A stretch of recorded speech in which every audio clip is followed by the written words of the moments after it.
안녕하세요. 이번에 분당에 있는 다양한 학교들의 1, 2학년 기말 내신 대비를 맡은 고수민이라고 합니다. 자, 중간고사 다들 잘 보셨나요? 잘 보셨기를 바랍니다. 이제 또 기말 대비 바로 준비해야죠. 쉴 틈이 없습니다. 저와 함께 기말 때 고득점을 받기 위해서 어떻게 준비하면 되는지, 어떻게 대비하면 되는지 한번 살펴보도록 할게요.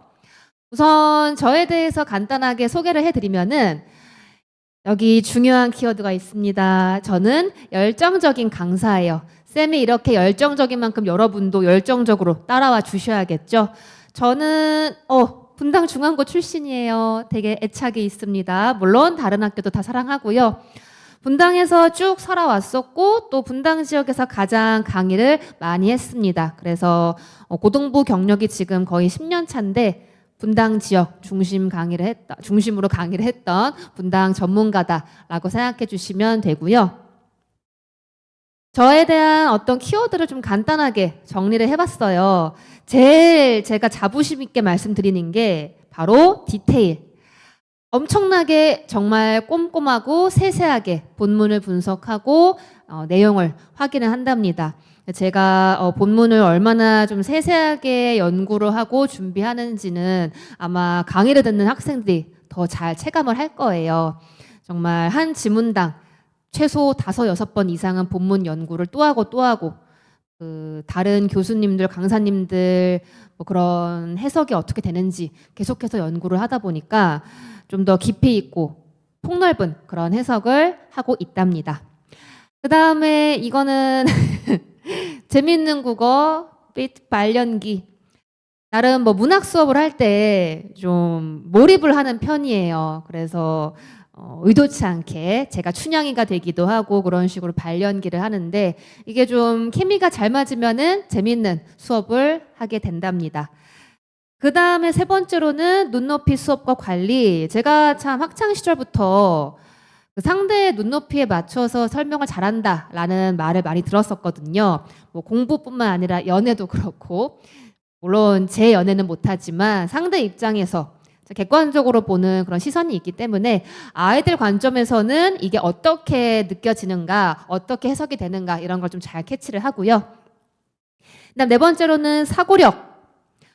결국 제가 강의한 거를 아이들이 받아 먹는 것도 중요하지만 수동적으로 받아 먹기만 하면 안 되겠죠.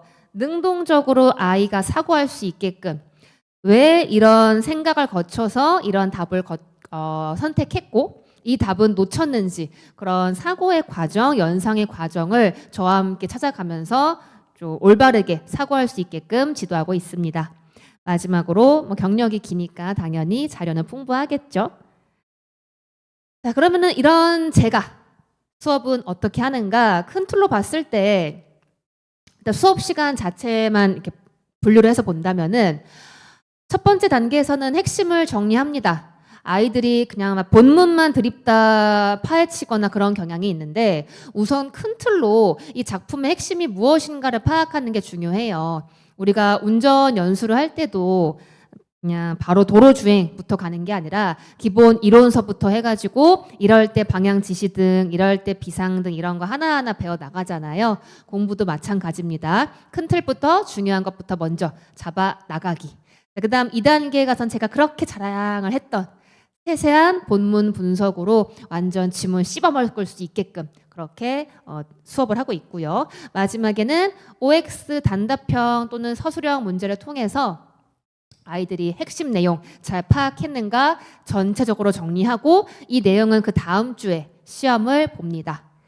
그럼 과제 같은 경우는 단계별로 제가 제공을 하는데 1단계는 기본 개념을 잘 숙지하고 있는가 이것부터 확인하고 넘어가야 돼요. 항상 기본기가 제일 중요하다는 거 학생들 꼭 염두에 두셨으면 좋겠습니다.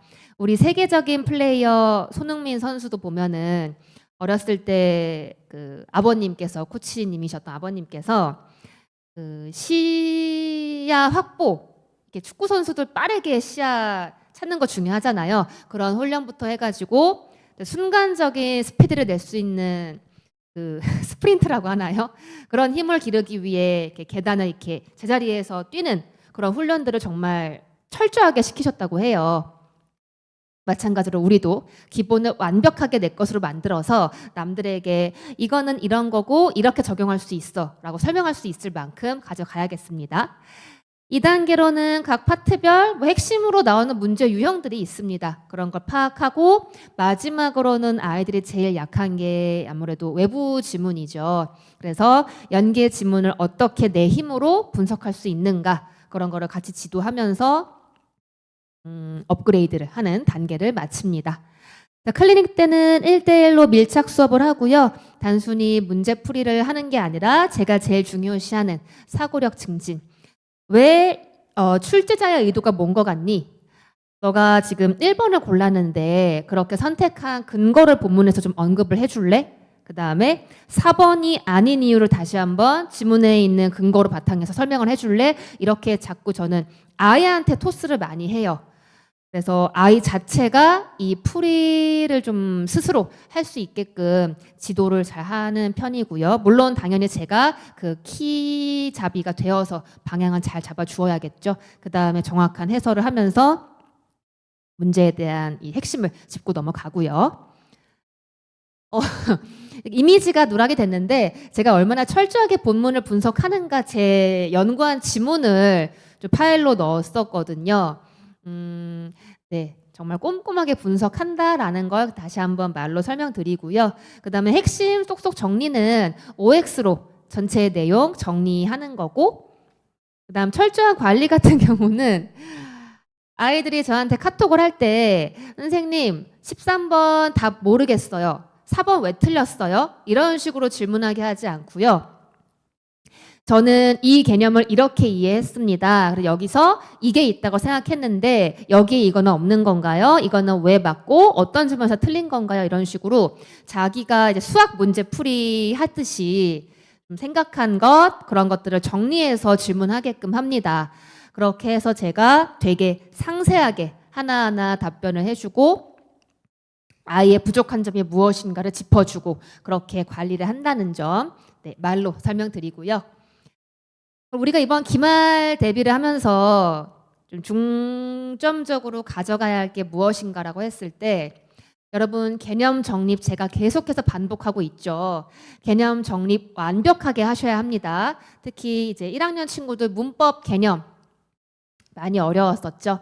2학년 친구들, 1학년 친구들 다 포함해서 문학도 개념어라고 하는 게 들을 때는 쉬워요. 의인법, 대유법, 역설적인 표현, 또 서술자의 개입 들을 때는 뭐 그럴듯한데 이거를 문제 사례에 적용할 때 또는 말을 살짝 바꿨을 때 아이들이 절거든요. 그래서 완벽하게 개념어로 숙지한 다음에 이거를 사례에 적용할 때 내가 알맞게 대응을 시키는가 연결을 시키는가 그런 훈련을 열심히 해야겠고 그 다음에 대표적인 문제 유형들 뭐 학교에서 가장 많이 나오는 것들이 요 3가지 유형으로 보시면 돼요. 그러니까 아이들이 많이 힘들어하는 유형들을 말씀드리는 건데 모두 고르시오 같은 경우 답을 하나만 찾는 것도 힘든데 기억 니은, 기억 디귿 리을, 기억 디귿 리을 미음 이런 식으로 막 나와 있으면은 뭐까지가 맞는가 이거 아닌 게 맞나 아이들이 많이 당황스러워합니다.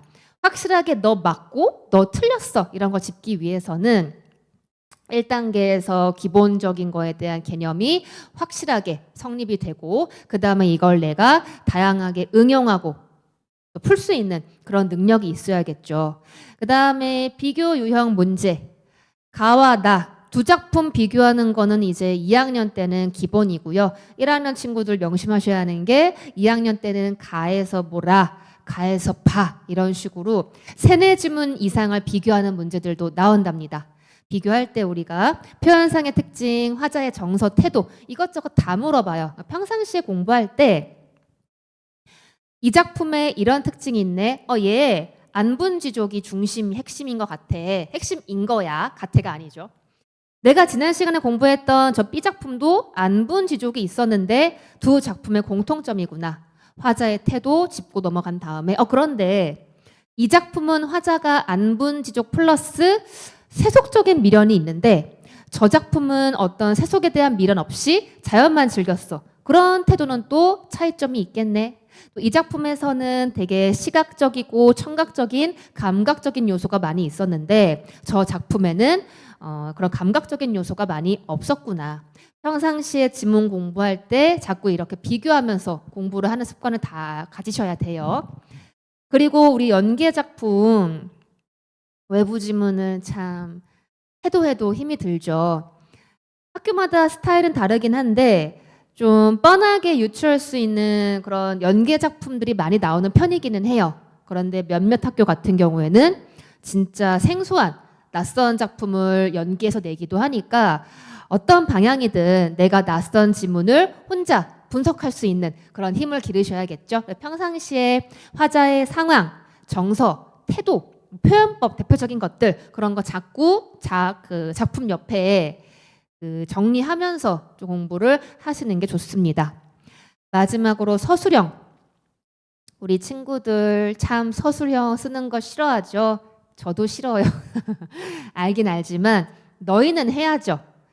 아이들 문제집 보면은 엄청나게 휘갈겨 쓰거나 그냥 단어만 띡 쓰거나 이러고 넘어가는 친구들이 많은데 대한민국 고등학생이 된 이상 익숙해져야죠. 어쩌겠습니까?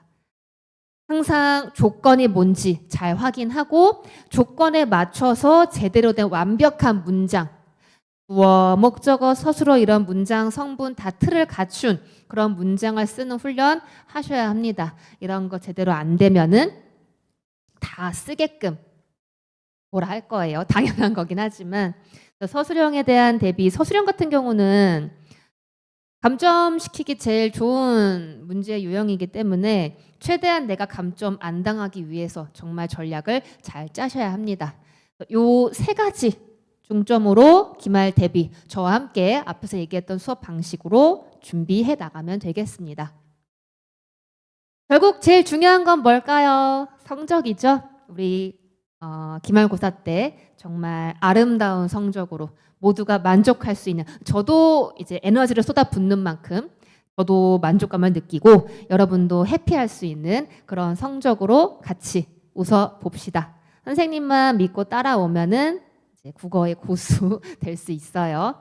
자, 그럼 기말 때 보도록 하겠습니다. 감사합니다.